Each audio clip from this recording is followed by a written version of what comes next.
يا رب بلغنا رمضان وأنت راض عنا، وبلغنا ليلة القدر ونحن مجبورين الخاطر يا رب. رب اشرح لي صدري ويسر لي امري واحلل عقدة من لساني يفقه قولي. ازيكم يا حبايبي؟ عاملين ايه؟ وحشتوني جدا من الفيديو اللي فات. النهارده معانا روتين تشجيعي قوي جدا، هصور معاكم النهارده فطار وغدا، وهنكون مع بعض خلال اليوم كله. وهنتكلم كمان عن رمضان 2025، هنتكلم عن تفاصيل كتير محتاجينها في يومنا في رمضان، وهقول لكم ازاي نستعد لرمضان في كل حاجة. بقى عايزة اقول لكم اليوم ده كان روتين يوم الجمعة.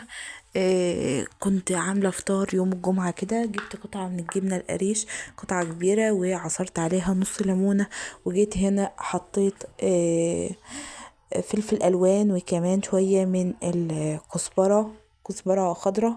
قطعتها كده وحطيتها زي ما انتم شايفين. ولو حابين تحطوا فلفل اخضر مفيش اي مشكلة. وحطيت ربع كوباية مية سخنة، مية سخنة. حطيتها كده وابتديت ان انا اهرسهم في بعض، وحطيت شوية من حبة البركة، وكمان معلقتين من الزيت على الوش. لو بتهتمي بقى بمحتوى التوفير، يا ريت تشتركي معانا في القناة وتنورينا بلايك، وتسيبي تعليق حلو منك كده تعرفينا انت منين. حطيتهم بقى هنا اهو، حطيت على الوش كمان شوية فلفل الوان وشوية زيت، وحطيت كمان رشة من حبة البركة. عايزة اقول لكم الطريقة دي تحفة، بتودي طعم الجبنة القريش في حتة تانية خالص، بتبقى عاملة كده ميكس قمر كده. جيت هنا بقى على الطاسة دي، قطعت بصلاية صغيرة كده زي ما انتم شايفين، ما تكونش كبيرة قوي يعني. البصلة دي كانت باقية معايا بقى في تفريزات رمضان. لو مشفتش الفيديو ارجعوا شوفوا الفيديو بتاع تفريزات رمضان، هيعجبكم جدا، في افكار جميلة جدا. وحطيت عليها شوية فلفل اخضر كده وفلفل الوان. وجيت هنا علشان اعمل طبق فول كده من اللي هو بتاع الحبايب يعني. عارفين الفول بالثوم والطماطم؟ لا، انا عامله النهارده بالبصل والطماطم والفلفل الالوان. عايزه اقول لكم الطبق ده كان طعمه حكايه بجد، اقسم بالله يا جماعه. كان تحسي كده انك بتاكلي كبده، بتاكلي سجق، حاجه قمر كده. المهم جيت هنا بقى وحطيت كمان واحده طماطم وقلبتها زي ما انتم شايفين.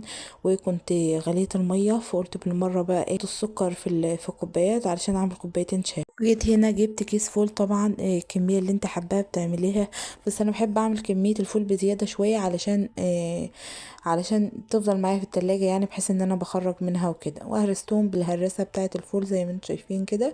وبعدين قلبتهم بقى. وفي الوقت ده تقدري تاكلي احلى طبق فول بالخضار يعني، بجد طعمه تحفه قوي، جربوه بجد على ضمانتي. قلبته بقى كده اهو زي ما انتم شايفين، وكمان برضو حطيت عليه رشه كمون ورشه من الفلفل الاسود ورشه من الكزبره. وكمان رشة ملح بقى، ظبطت الملح بتاعه. وبألف هنا وعافية على قلوبكم يا رب. طبعا سايباه يغلي كده شوية على نار هادية، بحيث ان المية اللي فيه لو زيادة تتبخر معايا. وجيت هنا قطعت وحدتين طماطم كده، وعليهم شوية قرنين فلفلة كده. وابتديت بقى ان انا اجهز الفطار بتاعي. حطيته كده على الصينية اهو، وجبت كمان شوية من الفول وحطيتهم زي ما انتم شايفين كده. اعملوا بقى الحاجات الحلوة دي. طبعا الفطار المصري لا يعلى عليه، حاجة كده قمر كده لا يعلى عليه. ربنا يخلي لكم حبايبكم، اجمعوا بعض بقى، ويوم الجمعة كلكم اتجمعوا على فطار لو بسيط زي كده.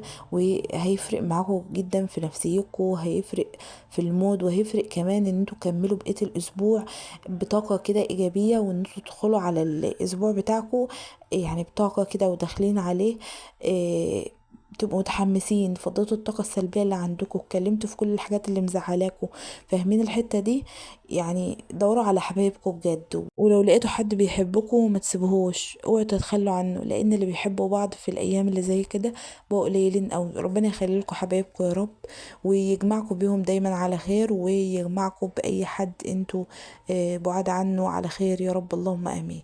جيت هنا بقى فضيت كوبايتين شاي برضو كده بالمره. ايه رايكم بقى في الفطار القمر ده؟ خرجت هنا بقى الزرع، كنت حابه ان انا ازرع بصل وتوم. عايزه اقول لكم البصل كان صغير، دول كانوا باقيين معايا مزرعين كده. حطيتهم بقى، قلت طالما هم مزرعين، وكمان رشيت شويه من الميه. وجيت هنا برضو على الزرعة التانية، حطيت بقى شوية من التوم. برضو التوم كان بدأ يزرع كده، طبعا ده اوان الزراعة بتاعته، فحطيته بقى في الجردل بتاعي. عايزة اقول لكم ادعوا لنا كده الزرعة دي تطلع حلو. دخلت بقى هنا على الغدا. طبعا الغدا النهاردة هيكون فراخ. هعملها بقى بطريقة امي الحلوة كده، اللي هي بتتعمل بتتكمر في الحلة كده من غير مية ولا حاجة. وتعالوا كمان نعمل شوية بسلة كده حلوين اللي كنا مفرزينهم مع بعض. واحنا بننفذ الفيديو تعالوا نحكي مع بعض في الموضوع اللي شاغلنا كلنا وشاغل دماغنا كلنا. تفريزات رمضان. طبعا استعدينا لرمضان بالاكل والشرب. عايزه اقول لكم بقى، تعالوا اقول لكم كده سر الجدل كده زي ما بيقولوا، واقول لكم ان رمضان مش بس للاكل والشرب يا جماعه. رمضان ده العبادات، رمضان ده شهر عبادات. رمضان الناس بتستعد له من الوقت الاكل والشرب وخايفين. شهر صيام، شهر بركه. انتوا ايامها اصلا بنبقى عاملين كوباية الرز قد كده. يعني احنا مثلا بنبقى عاملين كوباية الرز واحدة وعلى قد افرادنا، مثلا يعني. ومثلا احنا بناكل كوبايتين في رمضان بتبقى عاملة كوباية واحدة، وبتيجي تبص تلاقي زي ما هي، يعني بتلاقي سبحان الله بركة ربنا حلة كده. وبتلاقي نفسك ان انتي رمضان ما شاء الله يعني شهر فعلا شهر الخير والبركة. فما تشيلوش هم الموضوع كده للدرجات دي. لازم نستعد له بالاكل والشرب ونملى الفريزرات بتاعتنا. ايوه دي حاجات مفروغ منها احنا بنعملها دلوقتي برضو علشان العبادات والكلام ده. بس افرض انا مش معايا فلوس اجيب حاجة افرزها زي ما بيقولوا. افرض انا مش معايا فلوس ان انا استعد واجيب شوية بقوليات احطهم، مش معايا. ولا تحط في دماغك ولا تحسبي الحسبة دي في دماغك خالص. عايزة اقول لك رمضان اصلا الشهر ده بجد بيبقى فيه روحانيات كده وحاجات عالية واجواء. بصوا يا ربي على البركة اللي بتكون موجودة طول الشهر، ويا ربي على الرزق الوفير اللي ربنا بيبقى باعته لنا من كل ناحية. بجد ربنا بيبقى ساترها معانا لأبعد الحدود. فانتوا لو عايزين تستعدوا بجد رمضان، فانتوا تستعدوا رمضان من ناحية ان احنا نحاول نحسن من نفسنا شوية. نحاول لو في حاجات مش كويسة بنعملها نحاول نتجنبها. نحاول لو احنا مقصرين في حق العباد بحاجة معينة، مقصرين في فريضة من فرائض ربنا سبحانه وتعالى زي الزكاة، مقصرين في حاجة من العبادات بصفة عامة. حاولوا تقربوا من ربنا وحاولوا تظبطوا كده اللي رايح منكم. وحاولوا تشوفوا ايه الحتة اللي انتوا فعلا فاقدينها، ان انتوا تظبطوها. يعني صلة رحم مثلا انتي مش بره بأمك ولا بباباكي، يا ريت تظبطي الحتة دي. ويا ريت تحاولي بقدر الإمكان. مثلا أنا بكذب كتير قوي، كلنا بنكذب، بس في ناس بتكذب كتير، في ناس كدابة اللي هو يعني من كتر ما بيكذبوا خلاص الصفة بقت عليهم. لا حاول تحسن من نفسك الفترة ديت. أنا عايزة أقول لكم علاج للروح وكلنا بجد محتاجينها. زيارة مريض. شوفوا بقى الحاجة اللي انتوا بجد محتاجين انكم تعملوها. زكوا كتير قوي.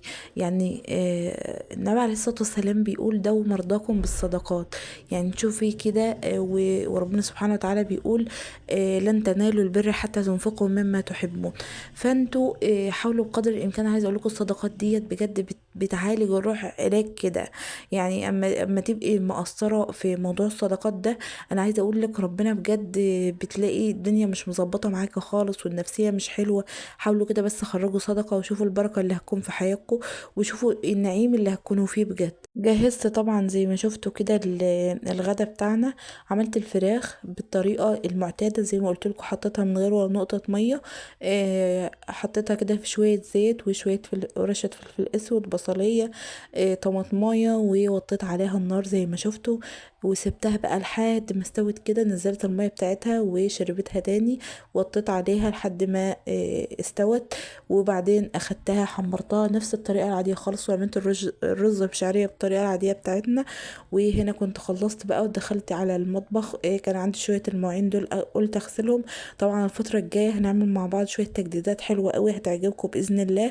وهنعمل مع بعض شوية افكار كده هتعجبكم برضو رمضان، بما ان الحاجة بتاعت رمضان غالية ان شاء الله. يعني نعمل كام حاجة كده مع بعض ونحاول كده نقتصد نفسنا ونحاول نيسر الامور على نفسنا.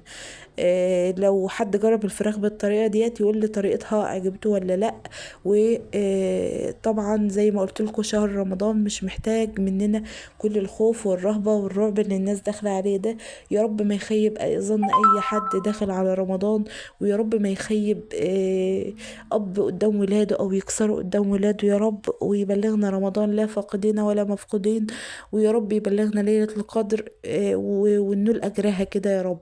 انا بس نفسي ان انا ادخل رمضان عشان الاجر والثواب اللي بيكون فيه، والواحد بيبقى نفسه يكمل كده يوصل للشهر ده. علشان كده طبعا انت عايزه اقول لكم على حاجه برضو، كان في واحده بتقول لي ان انا بسيب المواعين بكميه كبيره يعني، ودخلت يعني كده بالتعليق سلبي عندي في الانستا وكده، وبتقول ايه كميه المواعين دي كلها. على فكره ما كنتش سايبه المواعين بكميه ولا حاجه، وعايزه اقول لك برضو ان كل البيوت بتوصل للمراحل دي، وعايزه اقول لك كمان ان كل البيوت بتنضف وبتتوسخ، ومعنى ان انت عندك مواعين كتير ان انت عندك اكل كتير، ان انت ولادك بياكلوا، ان انت ولادك صحتهم حلوة، ربنا يبارك يا رب. فمش معنى ان انا سايبة الدنيا كده. ساعات الواحد بيجي عليه وقت خلاص الطاقة نفذت، ساعات بيجي عليك وقت ان انت مرهقة، النهاردة مش هدخل المطبخ هسيبه ليومين مثلا اغسل فيهم المواعين على بعض. ايه المشكلة من كده يعني؟ ساعات كده بتبقى غصب عنك، ساعات ظروف زي تعب هنا زي ما قلت لكم في الفيديو اللي فات. هنا كانت تعبانه جدا الفتره اللي فاتت، وما كنتش فاضيه حتى ارد على التليفون. عايزه اقول لكم في ناس بقت ترن عليا على التليفون ما كنتش بعرف ارد عليهم. وكمان كانت اختي زي ما قلت لكم كانت بتولد وكده، فكنا كلنا معاها، والموضوع يعني ما كانش سهل زي ما انتم متخيلين كده. فساعات كتيرة قوي الواحد بيبقى مضغوط نفسيا، بس لازم استمر، ولازم اظهر لكم بصورة كويسة، ولازم اظهر لكم ان انا كويسة ومفيش اي حاجة، والدنيا مفيش فيها اي حاجة يعني. فربنا يعينكم كلكم يا رب، ويقويكم على حالكم، ويعين كل واحد على حاله، ويقوي كل واحد على حاله بجد. وحاولوا كده بقدر الامكان يعني ايه خلوكوا حاجة كويسة في حياة بعض، وخلوكوا حد حنين في حياة بعض، لان الناس فيها اللي مكفيها والله. والناس ربنا لوحده اللي عالم بظروفها، وكل واحد بيمر بايه، وكل المعاناة اللي الناس بتمر بيها. يا رب ما عادش حد يعاني خالص، وما عادش حد يتضايق في حياته خالص، ويا رب يكبر بخاطر الناس كلها يا رب. الحالة الصغيرة ديت انا عايزة اقول لكم نفعتني جدا في اكل حمودي. بحط شوية شوربة وشوية رز كده فيها، وتاني يوم بقوم مسخنة اللي بحبها يعني. لو عندي اي نوع غاموس او اي نوع حاجة. عملت الغدا بقى ويا رب كده عايزة اقول لكم الحمد لله على نعمة الستر، والحمد لله ان الواحد بيفضل لمراحل الستر الجميلة دي. الحمد لله ان نعمة اليوم بيعدي بسلام الحمد لله. لو وصلت للجزء ده من الفيديو بشكركم على حسن والسلام عليكم ورحمة الله وبركاته.